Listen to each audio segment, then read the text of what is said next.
الرحمن الرحيم قال الله سبحانه وتعالى واعلموا أنه لا إله إلا الله صدق الله المولانا العليم. மேலான அல்லாஹுவின் நல்லடியார்களே, நபிகள் நாயகம் ஸல்லல்லாஹு அலைஹி வஸல்லம் அவர்கள் இவ்வுலகத்தை மாற்றி அமைத்தார்கள். மனித சமூகத்தை ஒழுங்குபடுத்தினார்கள். ஒவ்வொரு பொருளையும் எந்தெந்த இடத்திலே வைக்க வேண்டுமோ அதற்குரிய அந்தஸ்துகளை கொடுத்தார்கள்.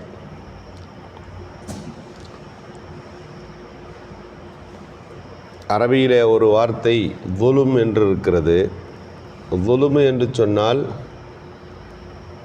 வதஉ ஷை கைர மஹல்லிஹி என்று சொல்வார்கள். ஒரு வஸ்துவை அதற்கு தகுதியில்லாத இடத்திலே வைப்பதற்கு பெயர் அநீதம் என்று வரைவிலக்கம் உண்டு. அந்த வகையில்தான் நபிகள் பெருமானார் ஸல்லல்லாஹு அலைஹி வஸல்லம் அவர்கள் இவ்வுலகத்தில் அல்லாஹ் இருக்கிறான், மனிதர்கள் இருக்கிறார்கள், மற்ற படைப்பினங்கள் இருக்கின்றது. இவைகள் ஒவ்வொன்றும் ஒவ்வொரு இடங்களிலே அது மாறுபட்டு கிடந்தது. ஒரு வீட்டுக்குள்ளே வருபவர் எல்லா பொருளும் செதறி கிடக்குது. அதை எங்கெங்கே எது இருக்கணுமோ அதை வைப்பதைப் போல நபி ஸல்லல்லாஹு அலைஹி வஸல்லம் அவர்கள் இந்த பூமியில் நின்றபோது கற்கள் மனிதனுக்கு மேலே இருந்தது, மனிதன் கீழே இருந்தான். தன்னை விட பலகீனமான வஸ்துக்களை அத்தனையும் மனிதன் மேலே வைத்து பூஜித்தான். திருக்குரான் சொன்னது, வானத்திலும் பூமிகளில் உள்ள அத்தனையும் உங்களுக்கு வசப்படுத்தி கொடுத்தேன் என்று அல்லாஹ் சொல்லிவிட்டான். அப்படியானால் மனிதனுக்கு வசப்பட்டவை தான் இந்த பூமியில் இருக்கக்கூடிய வஸ்துக்கள் அத்தனையும். அது சூரியனாக இருந்தாலும் சரி, சந்திரனாக இருந்தாலும் சரி, மனுஷனுக்கு கீழே, மனிதன் அதற்கு மேலே. இதுதான் இஸ்லாமிய நிலைப்பாடு. அப்படியானால் மனிதனுடைய அந்தஸ்து உயர்கிறது அல்லவா? மனிதன் தன்னுடைய அந்தஸ்தை மறந்து எதையோ வைத்து கொண்டிருந்த போது இஸ்லாம் மனிதர்களுக்கான அந்தஸ்தை முதலிலே நிலைப்படுத்தியது. மனிதன் தலைகுனிய வேண்டிய ஒரே ஒரு இடம் இருக்குதுன்னா, உண்மையில் தன்னை படைத்து பராமரித்து பாதுகாத்து கொண்டிருக்கின்ற அல்லாஹ்விற்கு மட்டும்தான். அந்த இடத்திற்கு மட்டும்தான் மனிதன் தலை குனிய வேண்டும். அதை தவிர உலகத்தில் எந்த சக்திக்கு முன்னாலும் மனிதன் தலை குனிய வேண்டியது கிடையாது, அவசியமில்லை, தவறு என்று பணித்தது. மன்னர்கள்லாம் சஜிதா செய்கிற மாதிரி உங்களுக்கு நாங்கள் சஜிதா செய்யட்டுமான்னு சஹாபிகள் கேட்டப்ப நபிகள் ஸல்லல்லாஹு அலைஹி வஸல்லம் அவர்கள் மறுத்து விட்டார்கள். சலாம் சொல்லப்போது கூட குனிஞ்சு சலாம் சொல்ல வேண்டிய அவசியமில்லை, மார்க்கம் அதை ஏற்கலை. குனிதல் என்பது, பணிதல் என்பது, சாஷ்டாங்கம் என்பது அது படைத்த இறைவனுக்கு முன்னால் இருக்க வேண்டியவை.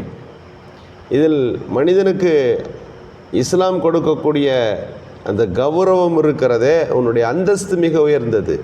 நீ எதற்கு கீழும் குனியக்கூடாது. எந்த அளவிற்கு சுபஹ் தொழுகை முடிகிறது, முடித்த கொஞ்ச நேரத்தில் சூரியன் உதிக்க ஆரம்பிக்கும். நீ எப்போ சஜிதா செய்கிறவங்க தான், நீங்கள் தொழுகிறவங்க தான், வேணாம் கொஞ்ச நேரம் தொழுகாதீங்க. 20 நிமிட நேரம் சூரியன் உதித்து மேலே வருகிற அந்த நேரத்தில் நீங்கள் வணங்குவதும் கூட கூடாது. ஏன் தொழக்கூடாது? 20 நிமிஷம். சூரியனை வணங்குபவர்கள் 20 நிமிடம் வணங்கி கொண்டிருக்கிறார்கள். அந்த நேரத்தில் நீங்களும் அப்படி குனிவது சூரியனை வணங்குவதற்கு ஒப்பானதாக காட்சி தருகிறது. எனவே நீங்கள் வணங்க வேண்டாம். 20 நிமிஷம் தொழக்கூடாது. மறைகிற போதும் உதிக்கின்ற போதும், இப்படி ஒவ்வொரு நிலைகளிலும் இஸ்லாம் இதை மனிதருக்குரிய கௌரவத்தை பாதுகாக்கிறது. நபிகள் ஸல்லல்லாஹு அலைஹி வஸல்லம் அவர்கள் அந்த சஹாபிகளுக்கு அந்த மாதிரியான ஒரு சூழ்நிலையை உருவாக்கினார்கள். ஒட்டுமொத்த சஹாபிகளும் உலக நாடுகளுக்கெல்லாம் போய் சொன்ன ஒரே ஒரு செய்தி இதுதான். உங்களை நீங்கள் எதற்கோ அடிமைப்பட்டிருக்கிறீர்கள், அந்த அடிமைத்தளத்திலிருந்து விடுதலை செய்து ஏக இறைவனான அல்லாஹ்வுக்கு மட்டுமே நீங்கள் அடிமைன்னு சொல்கிறதுக்கு தான் நாங்கள் வந்திருக்கோம் என்று சொல்லுவார்கள். இதுதான் இஸ்லாத்தினுடைய கோட்பாடும் கூட. பொதுவாகவே மனிதர்களுடைய நிலைப்பாடு எல்லாவற்றிலிருந்தும் உயர்ந்தது. வனஃபக்து ஃபீஹி மின் ரூஹி, என் ஆத்மாவிலிருந்து ஆதமை நான் படைத்தேன் என்று அல்லாஹ் சொல்லுகின்ற போது மனிதனுக்குள்ளே இருக்கின்ற உயிர் என்பது அது அல்லாஹுடைய ரூஹ் அல்லவா, அல்லாஹுடைய நஃபஹ் அல்லவா? எனவே மனிதன் மிக உயர்ந்த அந்தஸ்தில் இருக்கிறான். இந்த சிந்தனையோட்டம் இஸ்லாம் மனிதர்களுக்கு பதித்திருக்கிறது. எனவேதான் சஹாபிய பெருமக்களெல்லாம் மற்ற இடங்களிலே போய் மற்ற மன்னர்களிலே அகப்படுகிற போது அவர்களிடத்தில் எவ்வளவு பெரிய பிரச்சனைகள் முன் வந்தாலும் அவர்கள் தனை குடிந்திடவில்லை. நீங்கள் எரிக்கப்பட்டாலும் சரி, நீங்கள் துண்டு துண்டாக வெட்டப்பட்டாலும் சரி, அல்லாஹ்விற்கு இணை கற்பிக்காதீர்கள், அல்லாஹ்வுக்கு நிகரில் ஒன்று இருக்குதுன்னு சொல்லி நீங்கள் தலை சாய்ச்சிடாதீங்க. இதற்கு பேர் தான் தௌஹீத். பொதுவாக மக்காவில் தௌஹீத் என்று சொன்னால் 4 அதில் அம்சங்கள் இருக்கிறது. ஒன்று உஜூதுல்லா, அல்லாஹ் இருக்கிறான்றது ஒன்று. நம்பர் 2 அவன்தான் படைத்தான் என்பது நம்புவது. இந்த ரெண்டும் முதல் கட்டத்தில் இருக்கிறது. 3வது தாசீராத், அவன்தான் பிரதிபலிப்புகளை உண்டாக்குகிறான், உலகத்தில் எதுவும் உண்டாக்கவில்லை. இது 3வது நிலை. 4வது இபாதத், மாபூத், அவன்தான் வணங்குவதற்கு தகுதியானவன், வேறு எதுவும் வணக்கத்துக்கு கிடையாது. இந்த 4ம் சேர்ந்து தௌஹீத் இருக்க வேண்டும். அல்லாஹ்னு இருக்கிறான்னு முதல்ல நம்பணும். மக்காவாசிகள் அதையும் நம்பினார்கள். அவன்தான் படைக்கிறான் என்ற நம்பிக்கையும் இருந்துச்சு. மண் கலக்க சமாவாத்தி வல்லர், வானத்தையும் பூமியும் படைச்சது யார் என்று கேட்டால் யகூலூன் அல்லாஹ், அல்லாஹ் தான் படைத்தான், அல்லாஹ் இருக்கிறான், அவன்தான் படைக்கிறான். அல்லாஹ் இருக்கிறான் நம்புறது ஒன்று இருக்குது, படைக்கிறது வேறெல்லாம் சேர்ந்து படைக்குதுன்னு நம்பக்கூடாது. அவன் தான் படைக்கிறான். வேற ஒரு ஆள் படைக்குதுன்னு நம்பினா அதுக்கு பேர் ஷிர்க்கு. அல்லாஹ் மாதிரி இன்னொன்று இருக்குதுனாலும் ஷிர்க்கு, அல்லாஹ் படைக்கிற மாதிரி அதுவும் படைக்குதுன்னு சொன்னாலும் ஷிர்க்கு. சரி, படைக்கிறதுல ஒன்றும் இல்லை, அல்லாஹ் தான் படைக்கிறான். ஆனால் பிரதிபலிப்பை ஏற்படுத்தும் போது அல்லாவும் பிரதிபலிப்பை ஏற்படுத்தினா இவைகளும் பிரதிபலிப்பை ஏற்படுத்து, அப்படி நம்புவதும் ஷிர்க்கு.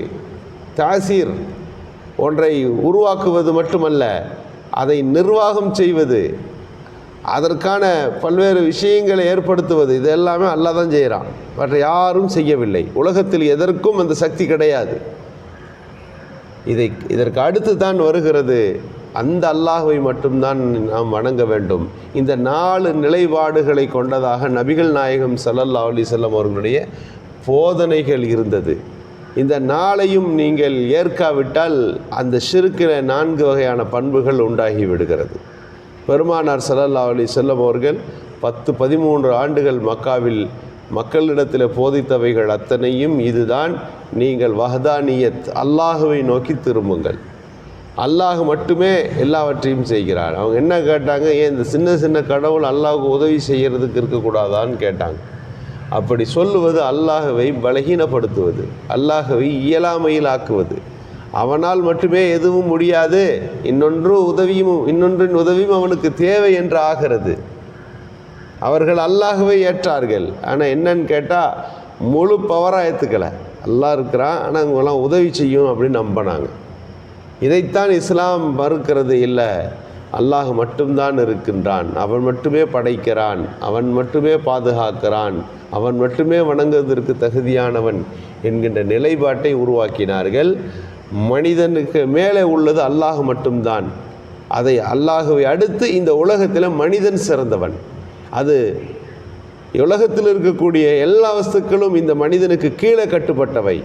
அவைகளை இந்த மனிதன் பயன்படுத்தலாம், பக்குவப்படுத்தலாம், அவற்றிலிருந்து நீங்கள் பிரயோஜனங்களை பெறலாம். அது வானத்திற்கும் பொருந்தும், சூரியனுக்கும் பொருந்தும், பூமிக்கும் பொருந்தும், இவ்வுலகத்தில் இருக்கிற அண்ட சராசரத்திற்கும் பொருந்தும். அவைகள் அத்தனையும் மனிதனுக்கு கீழே என்பதில் இஸ்லாம் மிக தெளிவான முறையில் மனிதர்களை முன்னிலைப்படுத்தியது.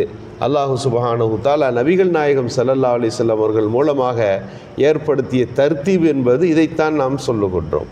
யார் யார் எந்தெந்த இடத்தில் வைக்கப்பட வேண்டுமோ அந்தந்த இடத்திலே வைத்து மனிதர்கள் எந்த கவனத்தில் இருக்க வேண்டும் என்பதை வலியுறுத்தினார்கள். அப்படியானால் மனிதர்கள் வேறு வகையில் எதற்கு அடிமையாகுவார்கள்? மனிதர்கள் உலகத்திற்கு அடிமையாவார்கள். இந்த உலகத்தின் சிந்தனைகள் ஓட்டங்கள் அவைகள் மனிதனை அடிமைப்படுத்தும் என்பதால் தான் மனிதர்களுக்கு கீழே தான் இவைகள் அத்தனையும் இருக்கிறது என்று மனித சிந்தனைகளை நபிகள் ஸல்லல்லாஹு அலைஹி வஸல்லம் உயர்வுபடுத்தினார்கள். நபிகள் பெருமானாருடைய உயர்ந்த பணிகளை புரிந்து கொள்வதற்கும் அதனால் இந்த பூமியில் ஏற்பட்ட மாற்றங்களை புரிந்து கொள்வதற்குமான நல்ல தௌஃபீக்கை அல்லாஹ் நல்குவானாக.